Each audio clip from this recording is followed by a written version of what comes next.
Hello students, last video में हमने क्या किया था कि current loop as a magnetic dipole, है ना, ये किया था हमने लास्ट वीडियो में।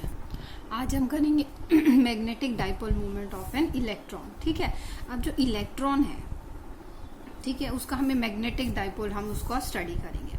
अब देखो, जो इलेक्ट्रॉन है, आपने एटम वाले चैप्टर में स्टडी किया था कि जो इलेक्ट्रॉन है वो पॉजिटिवली चार्ज न्यूक्लियस है और उसके चारों तरफ रिवॉल्व करता है। इलेक्ट्रॉन रिवॉल्व कर रहा है। ठीक है, अब देखो, इलेक्ट्रॉन जो है रिवॉल्व कर रहा है, तो इसका मतलब फ्लो ऑफ इलेक्ट्रॉन से क्या होता है, आपको पता है कि कंस्टिट्यूट द करंट, है ना। फ्लो ऑफ इलेक्ट्रॉन से क्या होता है, करंट जनरेट होता है। फाइन, तो अब देखो, करंट जनरेट हो रहा है तो करंट क्या होगा, करंट इक्वल्स टू क्या होता है, change in charge with respect to time. यही होता है ना, हम क्या लिखते हैं, dq बाई dt, यही लिखते हैं। तो अब dq की क्या वैल्यू होगी कि जो भी हमारा अमाउंट ऑफ चार्ज पास करेगा अपने क्रॉस सेक्शन से टाइम t में, उतना ही करंट फ्लो करेगा। ठीक है, तो अगर हम बोल देते हैं कि हमारा e इलेक्ट्रॉन फ्लो कर रहा है, ठीक है, और हमारे पास टाइम t में फ्लो कर रहा है, तो हमारा करंट कितना हो गया, I equals to E by T हो गया आपका, है ना, I equals to E by T. अब देखो, टाइम कितना होगा, time equals to distance upon speed होता है आपके पास, है ना, डिस्टेंस अपॉन स्पीड। तो अगर ये v वेलोसिटी से मूव कर रहा है, इलेक्ट्रॉन अगर v वेलोसिटी से मूव कर रहा है और डिस्टेंस कितना कवर करेगा, अगर इसका रेडियस r है तो कितना होगा, 2 पाई r, और ये v, क्योंकि v वेलोसिटी से मूव कर रहा है, अगर वेलोसिटी अगर v मान लें कि इलेक्ट्रॉन की मूव करने की वेलोसिटी क्या है। तो अगर हम बात करें मैग्नेटिक मूवमेंट, हमने कल भी पढ़ा था, मैग्नेटिक मूवमेंट क्या होता है, करंट इनटू एरिया। तो अब करंट क्या आ गया हमारे पास, करंट आ गया हमारा EB 2 पाई r, और एरिया क्या होगा आपका, इसका एरिया क्या होगा, इस सर्कुलर जो हमारा जो सर्कुलर पाथ फॉलो कर रहा है, तो इस पूरे लूप का एरिया क्या होगा, 2 पाई r स्क्वायर, नहीं सॉरी, पाई r स्क्वायर। तो पाई r स्क्वायर है तो r स्क्वायर से एक r, पाई से पाई, तो हमारे पास क्या वैल्यू आ जाएगी, EBR बाय 2, हमारी ये वैल्यू आ जाएगी। ये किसकी वैल्यू आई है, हमारी मैग्नेटिक मूवमेंट की वैल्यू आई है ना, ये हमारी किसकी वैल्यू आई है, हमारी मैग्नेटिक मूवमेंट की वैल्यू आई है। ठीक है, अब देखो बात करते हैं हम डायरेक्शन की। ठीक है, ये तो हमने बोल दिया, हमने मैग्नीट्यूड वाइज हमने इसकी वैल्यू निकाल ली। ठीक है, अगर हम डायरेक्शन की बात करते हैं तो हमने देखा था ना कि करंट जिस डायरेक्शन में फ्लो कर रहा है, उस डायरेक्शन में हम अपना राइट हैंड का थंब रखेंगे और जहाँ पे फिंगर कर्ल करेंगे वो हमारा डायरेक्शन होगा मैग्नेटिक मूवमेंट का। अब देखो, इलेक्ट्रॉन अगर इस डायरेक्शन में फ्लो कर रहे हैं, सपोज एंटी क्लॉकवाइज डायरेक्शन में फ्लो कर रहे हैं, तो अब आपको पता है कि इलेक्ट्रॉन की जो डायरेक्शन होती है मूवमेंट की, उससे अपोजिट डायरेक्शन होती है करंट के फ्लो करने की। तो इसका मतलब जो करंट है हमारा वो क्लॉकवाइज डायरेक्शन में फ्लो करेगा, है ना। तो करंट क्या होगा, क्लॉकवाइज डायरेक्शन में फ्लो करेगा। अगर ये हमारा और ये हमारा इलेक्ट्रॉन की मूवमेंट का ये पाथ है, तो हमारा करंट की मूवमेंट का ये पाथ हो गया। तो अगर हम मैग्नेटिक मूवमेंट का डायरेक्शन निकालते हैं तो वो क्या होगा, इनसाइड द प्लेन होगा आपका, यहाँ पे पेपर इस लूप के अंदर की बात करें तो वो क्या होगा, इनसाइड, क्योंकि अगर हम राइट हैंड के थंब को करंट की डायरेक्शन में रखते हैं, तो अगर हमारा इसको होल्ड करेंगे तो इनसाइड जो होगा, हमारी फिंगर्स अंदर की साइड से जाके बाहर आएंगे, तो हमें सिर्फ अंदर की बात करनी है। ठीक है, मतलब इनसाइड द लूप अगर हम बात करें तो इनसाइड द लूप क्या होगा, इसका डाउनवर्ड डायरेक्शन होगा राइट हैंड थंब रूल से। तो हमारी मैग्नेटिक मूवमेंट की क्या वैल्यू आ जाएगी, EVR बाय 2, और डायरेक्शन क्या हो गया आपका, इनवर्ड डायरेक्शन। क्या हो गया आपका, इनवर्ड डायरेक्शन, EVR बाय 2, और डायरेक्शन क्या हो गया जाएगा आपका, इनवर्ड डायरेक्शन हो जाएगा। ठीक है, अब अगर हम इसकी वैल्यू को एंगुलर मोमेंटम से कंपेयर करें, ठीक है, अब देखिए एंगुलर मोमेंटम क्यों आएगी, क्योंकि एंगुलर मोमेंटम आएगी because of the movement of electrons आपके मूव कर रहे हैं। ठीक है, तो एंगुलर मोमेंटम होगी वो इस इलेक्ट्रॉन की वजह से आएगी। तो एंगुलर मोमेंटम को अगर हम L से मानते हैं, ठीक है, तो L हमारा किसके इक्वल होता है, angular momentum equals to mv और r। एंगुलर मोमेंटम हमारा किसके इक्वल होगा, mv r का। अब देखिए, एंगुलर मोमेंटम भी आपकी एक वेक्टर क्वांटिटी है, तो हम इसके अगर डायरेक्शन की बात करें तो फिर वही कि जिस डायरेक्शन में हमारा इलेक्ट्रॉन फ्लो कर रहा है, मतलब मूवमेंट ऑफ इलेक्ट्रॉन जिस डायरेक्शन में है, हम उसको होल्ड करें और आपकी फिंगर जिस तरफ कर्ल करेंगी तो वो आपका लीनियर एंगुलर मोमेंटम का डायरेक्शन आ जाएगा। ठीक है, तो एंगुलर मोमेंटम यहाँ पर क्या हो जाएगी, आपकी आउटवर्ड हो जाएगी। एंगुलर मोमेंटम क्या होगी, इस इलेक्ट्रॉन की वजह से आपकी आउटवर्ड डायरेक्शन में आ जाएगी। ठीक है, तो हमारी क्या वैल्यू हो जाएगी, आपकी MVR वैल्यू हो जाएगी। फाइन। तो अगर हम इसको कंपेयर करते हैं तो हमारे पास ये दो वैल्यूज आ गई, ये तो हमारी एंगुलर मोमेंटम की आ गई और ये हमारी मैग्नेटिक मूवमेंट की वैल्यू आ गई। तो अगर हम इन दोनों का रेशियो फाइंड आउट करते हैं, मैग्नेटिक मूवमेंट का और एंगुलर मोमेंटम का, अगर हम इनका रेशियो फाइंड आउट करते हैं तो हमारे पास क्या वैल्यू आएगी, MVR। तो VR से VR कैंसल आउट हो जाएगा, आपके पास E/2m। ठीक है, E/2m। और ये क्या है, आपका कांस्टेंट रेशियो है। ठीक है, ये रेशियो कैसा है आपका, ये कांस्टेंट रेशियो है। और इस रेशियो को हम क्या बोलते हैं, गायरोमैग्नेटिक रेशियो। इस रेशियो को हम क्या बोलते हैं, गायरोमैग्नेटिक रेशियो।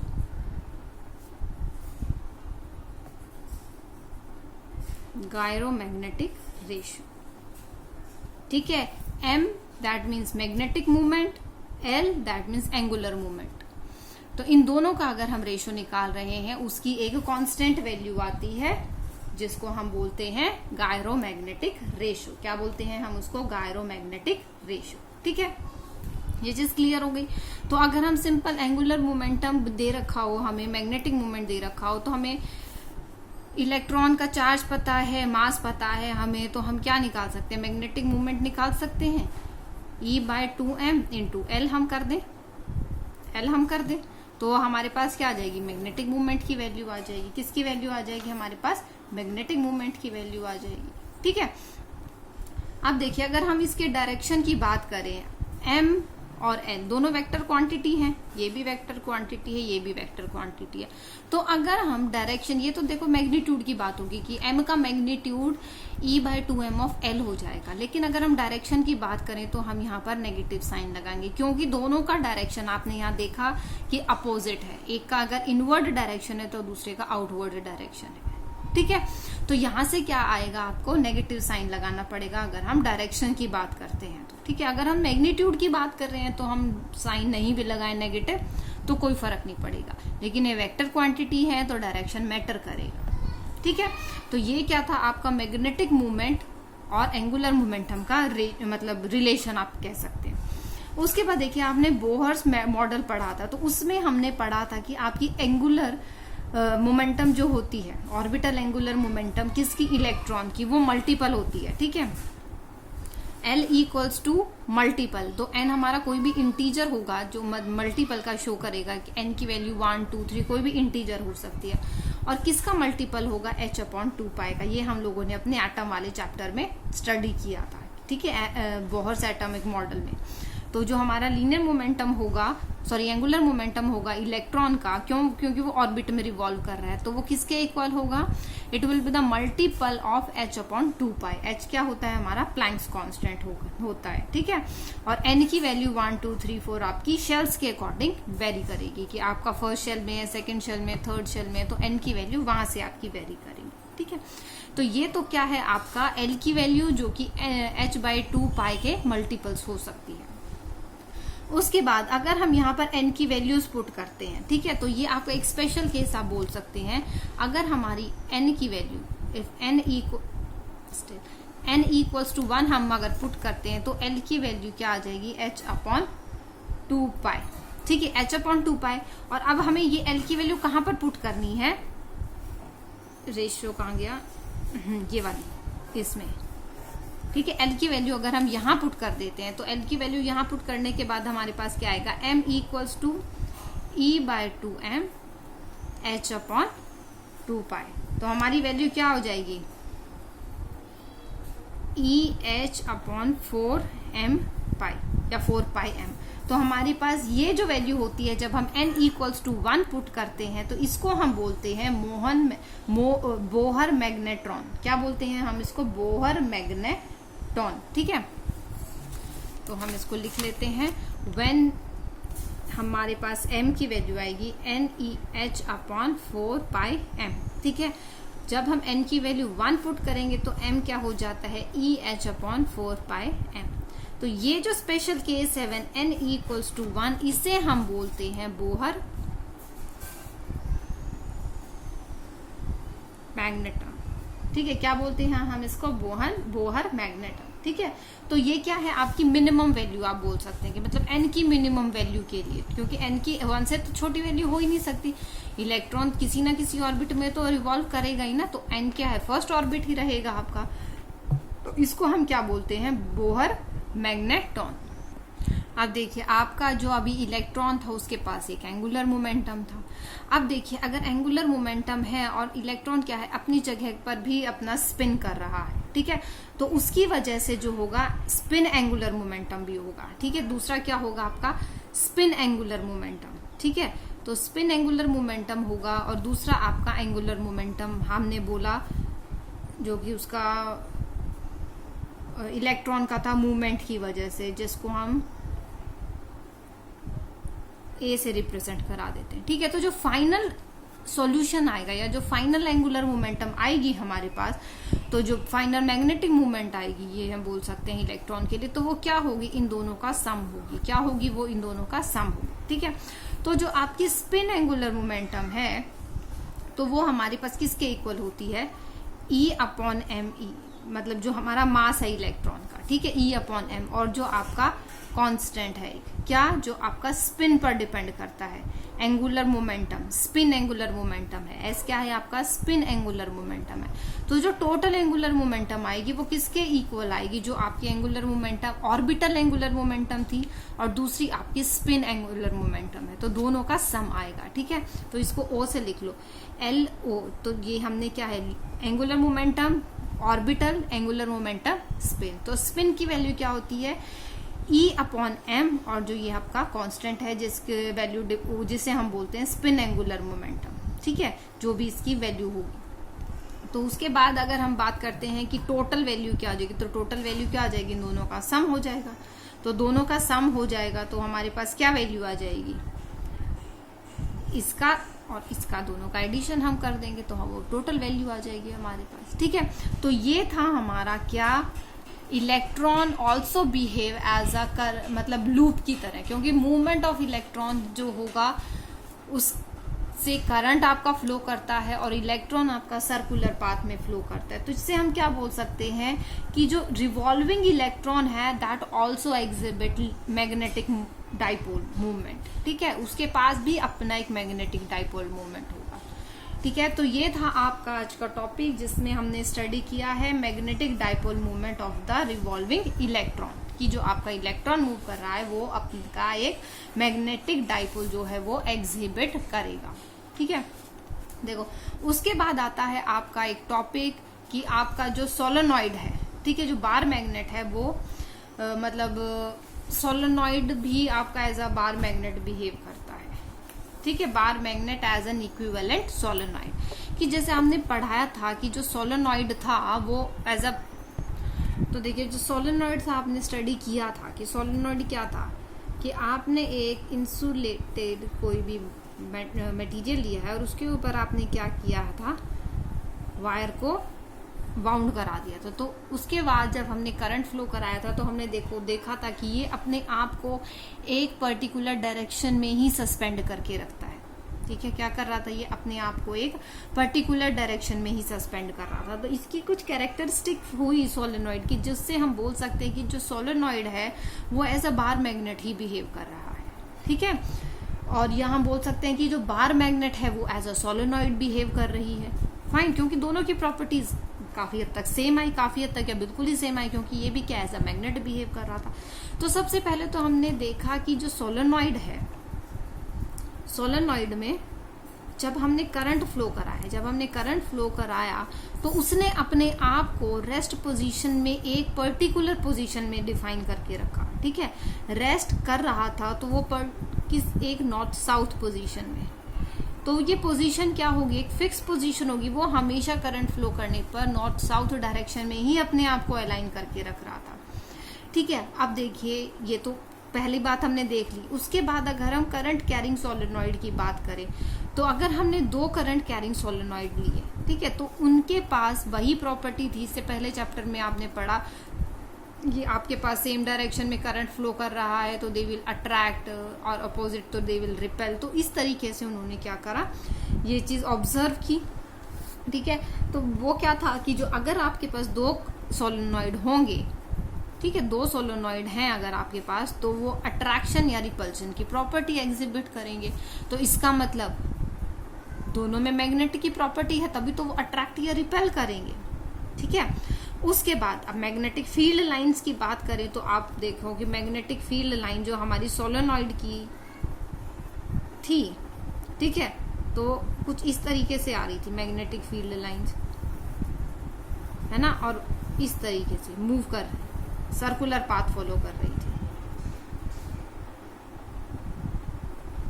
ठीक है। ये आपका नॉर्थ और ये आपका साउथ। फाइन, अब ये और डिटेल में हम इसके बारे में देखो बात करेंगे कि हमारा कहाँ नॉर्थ आया, कहाँ साउथ आया, although we already studied it. कि अगर हम देखो उसके बाद अगर हम बात करते हैं नेक्स्ट पॉइंट की, अगर हम कंपास को इसके पास लेकर आए, ठीक है, सोलेनॉइड के पास अगर हम कंपास को लेकर आए तो कंपास में क्या था, डिफ्लेक्शन ऑब्जर्व किया, ठीक है। तो एक तो हम ये बोल सकते हैं कि कंपास से हम पता लगा सकते हैं कि किधर इसका नॉर्थ है और किधर इसका साउथ है। तो वो क्या था, कंपास से ही, कंपास ने डिफ्लेक्शन शो किया। और कंपास कब डिफ्लेक्शन को शो करता है, जब आपका कहीं भी मैग्नेट होती है, ठीक है। तो इसका मतलब क्या था, जो सोलेनॉइड था और बार मैग्नेट था वो दोनों एक दूसरे के रिप्लेसेबल है। मैं उसके बाद देखिए आपने ये स्टडी किया तो current carrying loop has a dipole, जो हमने लास्ट ही लेक्चर में स्टडी किया है। तो जब करंट कैरिंग आपका लूप है, ठीक है, अब उसमें अगर आपका देखो क्लॉकवाइज करंट फ्लो कर रहा है या आपका एंटी क्लॉकवाइज करंट फ्लो कर रहा है, तो आपको पता था कि वो नॉर्थ या साउथ बनाएगा, ठीक है। अब देखिए इसमें तो आपको पता है कि एक लूप की अगर हम बात करें, ठीक है, एक लूप की बात करें तो क्लॉकवाइज में साउथ है और एंटी क्लॉकवाइज में आपका नॉर्थ है, ठीक है। अब देखो इसमें तो नंबर ऑफ लूप्स बन रहे हैं, तो अगर आप इधर से देखेंगे, अगर यहां से देखो, यहां पर एक लूप बना आपका, यहां पर एक लूप बना, ये दोनों बिल्कुल पास पास है।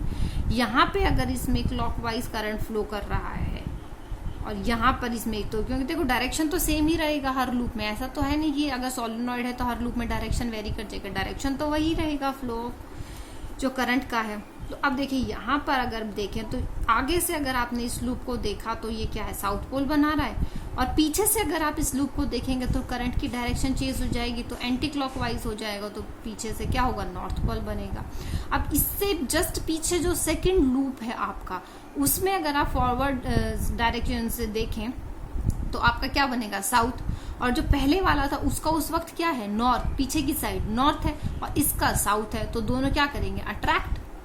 तो दोनों क्या करेंगे, एक कॉम्बिनेशन क्या है, बहुत सारे एंड टर्न्स का कॉम्बिनेशन है, तो वो क्या होगा, पूरा एक सोलेनॉइड जो है वो एज अ मैग्नेट बन जाएगा। क्योंकि इसमें बहुत सारे आपके पास देखिए ना कि जितने नंबर ऑफ टर्न्स होंगे उतने आपके नॉर्थ साउथ पोल्स बन जाएंगे। क्योंकि आपको पता है कि एक लूप में अगर एक साइड से अगर आप देखते हैं तो आपका नॉर्थ पोल होता है, दूसरे साइड से हम देखें तो आपका साउथ पोल होता है। तो इसी तरीके से अगर हम देखें तो अगर आपका ये सोलेनॉइड है, ठीक है, अगर ये सोलेनॉइड है, इसमें अगर आपका ये एक लूप है, ठीक है, तो इसमें अगर आपका यहाँ पर इस डायरेक्शन में करंट फ्लो कर रहा है, क्लॉकवाइज डायरेक्शन में, ठीक है, क्लॉकवाइज डायरेक्शन में करंट फ्लो कर रहा है, तो ये देखिए ये छोटा सा एक टर्न जो है एज अ एक डाइपोल, ये छोटा सा टर्न जो है एक, और ये थर्ड टर्न एक, ये थर्ड, तो ये क्या है, individually as a dipole behave करेंगे। तो इसका आगे की साइड में क्या हो जाएगा, आगे से अगर आप देखें तो क्लॉकवाइज है तो आपका साउथ बनेगा,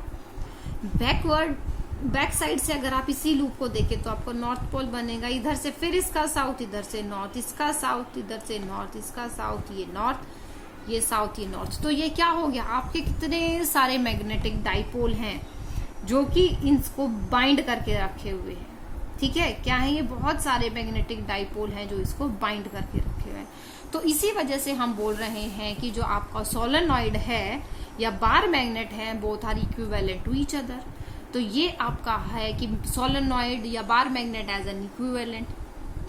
ठीक है, तो ये आई होप कि क्लियर हो गया होगा। इसमें ऐसा कुछ भी नहीं था, बस एक छोटा सा कंसेप्ट था जो आपको पता होना चाहिए। ठीक है, ऐसा कुछ भी नहीं था कि इसमें आपको बहुत ज्यादा समझना है, बस आपको डायरेक्शन पता होना चाहिए कि हम इसको एज अ बार मैग्नेट क्यों बोले सोलेनॉइड को, या सोलेनॉइड या बार मैग्नेट को हम इक्विवेलेंट टू ईच अदर क्यों बोले। ठीक है, तो ये एक छोटा सा कंसेप्ट था जो आपको पता होना चाहिए। ठीक है, thank you students, that's all for today.